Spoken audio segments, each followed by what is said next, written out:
Tobirama Senju, Minato Namikaze, at Boruto Yuga Uzumaki Otsutsuki.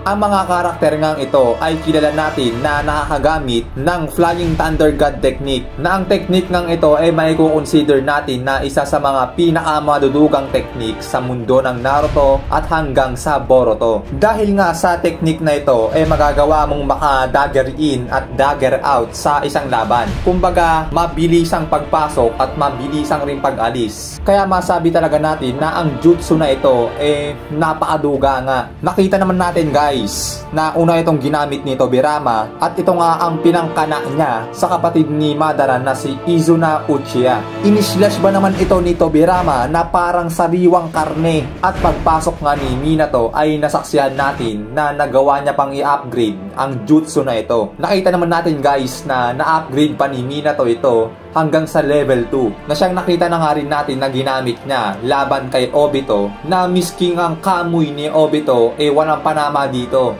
Instant attack ba naman, paniguradong GG ka talaga. At syempre nga, pagdating naman sa Boruto, time skip Boruto to Blue Vortex, ay nasaksihan naman natin na ginamit niya ito o ginamit ito ni Boruto para sundan nga si Code na kung saan nga ba nakatago ang Ten-Tails. At nasaksihan din natin na ginamit din ito ni Boruto sa ilang kalaban para umiwas sa mga atake.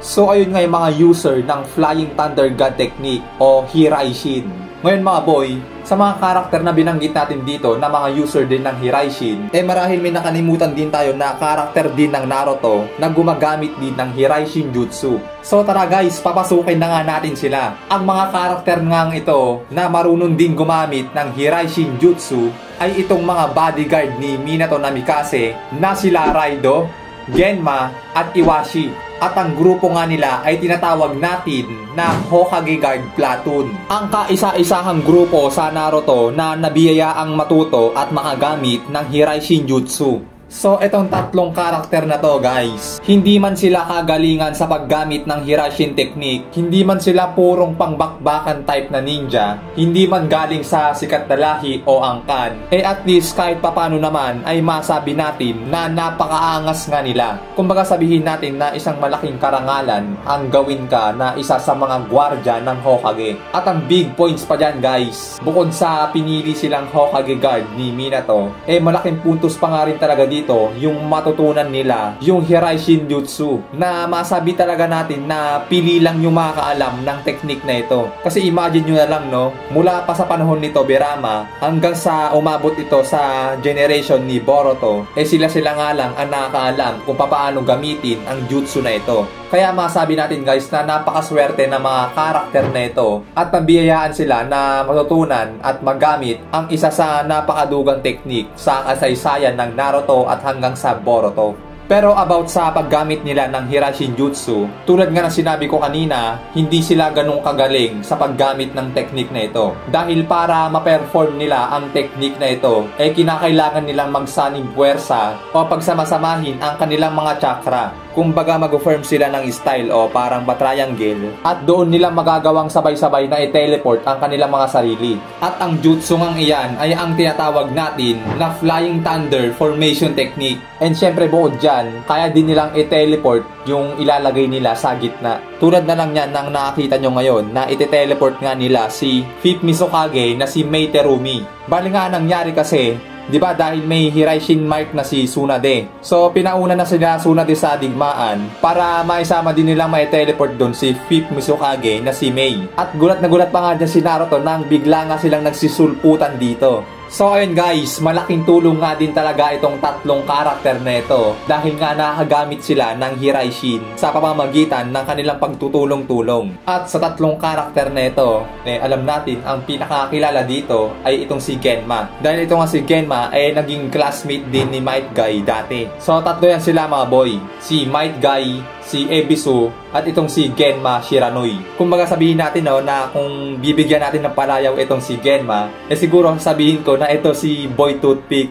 Kasi nga yun nga lagi may toothpick sa bunganga. At ito namang si Raido, hindi ko siya masyadong nabibigyang pansin sa Naruto. At ito namang si Iwashi, mas lalo na tong hindi ko masyadong nabigyang pansin sa Naruto. Pero kahit gayon pa man, masabi natin na malaki nga ang ambag ng tatlong karakter nito. At lalo't kasama rin naman sila sa 4th Great Shinobi War. Pumapalag din yan sila mga sir. Katunayan nga 'di ba, sila pa yung humarap at humabol sa 2nd Tsuchikage. Pero yung Hirai Shinjutsu nila, hindi nila pwedeng gamitin yon sa sabayang bakbakan. Kung isipin lang natin guys, paano sila gagamit ng Hirai Shin kung kitang-kita na sila ng kalaban. Kumbaga magpo-form muna silang tatlo, samantalang aatakihin na sila ng kalaban. So hindi nga nila talaga pwedeng gamitin yon sa sabayang bakbakan. At saka isa pa hindi rin kasi nila kakayaning gamitin yung isahang jutsu na Hirai Shin. Kumbaga tigi-isa silang Hirai Shin tsaka tigi-isang teleport. Hindi nila kakayanin yon. Kasi hindi rin naman ganun kataas yung chakra reserve nila para magawa nga ang jutsu na yon. Kaya nga sinabi din dyan ni Raido na kinakailangan pa daw nilang magsanib puwersa o magsama-samang tatlo para magawa ang teleportation technique na ito. Pagkasamahin talaga nila yung mga chakra nila.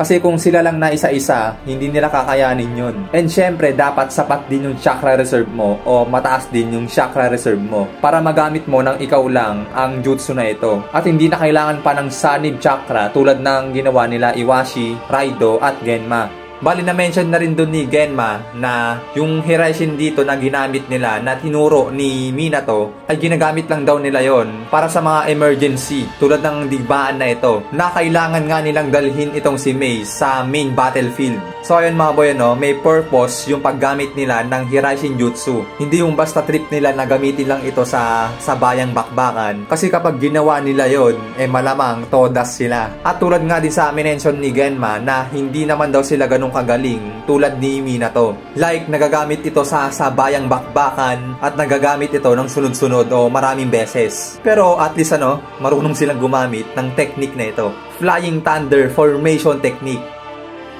So ayun nga mga boy, ang mga unknown characters sa Naruto na hindi nga natin nabigyang pansin na marunong din palang gumamit ng Hirai Shinjutsu. And syempre, hanggat may kopya ng scroll ng technique na ito, malamang aabot pa ito sa ilang salit-saling lahi. Dahil nakita naman natin guys, mula kay Tobirama, napunta ito at na-upgrade ni Minato. At nagamit pa nga ito ng apo ni Minato na si Boruto Hyuga Uzumaki Otsutsuki. So grabe pangalan So ayun nga mga sir, at maraming salamat sa inyong panonood. Kung nagustuhan nyo ang video natin ito ay pakilike naman guys, at huwag nyong kalimutan na masubscribe sa ating channel. I-hit nyo na ang ating notification bell para updated kayo lagi sa mga bagong uploads natin na mga video. Maraming salamat mga sir. Hanggang dito, tayo'y nagpapaalam.